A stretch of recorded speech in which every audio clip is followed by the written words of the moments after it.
breaking news that has sent shockwaves across the world. In a civil lawsuit filed against Columbia University, New York, USA, former gynecologist Robert Hadden, who was convicted of sexual abuse earlier this year, is alleged to have sexually abused an additional 301 victims while working at the university. These horrifying allegations have rocked Columbia University to its core, as it's revealed that administrators, nurses, and other doctors may have worked to cover up these heinous acts. Let's dive into the key facts of this shocking case. The lawsuit, filed in the New York Supreme Court, claims that Hadden, who is 64 years old, is the most prolific serial sexual predator in New York State history. Attorney Anthony DiPietro, representing the alleged victims, stated that Columbia University staff knew about sexual abuse allegations against Hadden as early as 1994. Instead of reporting Hadden to law enforcement, the medical staff is alleged to have conspired with Hadden and concealed his crimes from the authorities while gaslighting their patients. Shockingly, the lawsuit claims that Hadden often abused his victims while nurses and other doctors were present, doing nothing to prevent the abuse. Allegations also include Hadden conducting unnecessary breast, vaginal,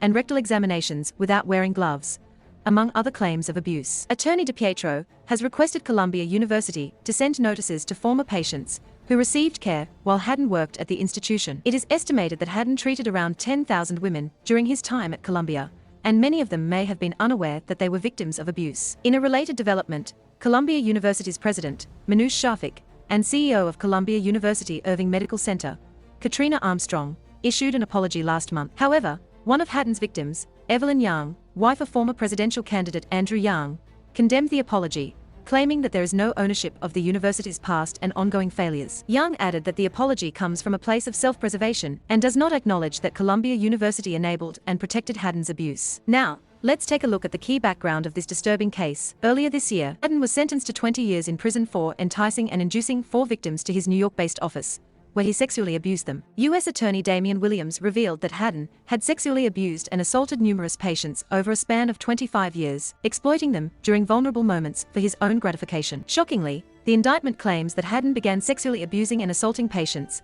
as far back as 1987 and continued doing so until 2012.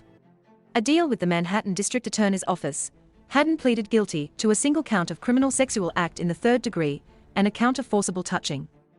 This deal allowed Hadden, who also surrendered his medical license, to avoid prison time. Another investigation into abuse allegations against Hadden was opened in 2019, after Evelyn Young told CNN that she was one of Hadden's victims.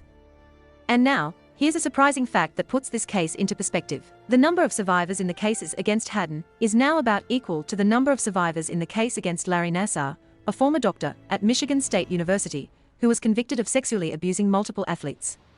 Nassar is believed to have abused more than 500 victims, while prosecutors said earlier this year they believe Hadden abused at least 245 women.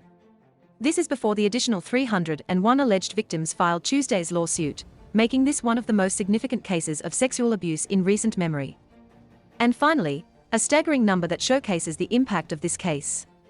Columbia University has paid a staggering $242 million in combined settlements to 226 former patients who accused Hadden of sexual abuse.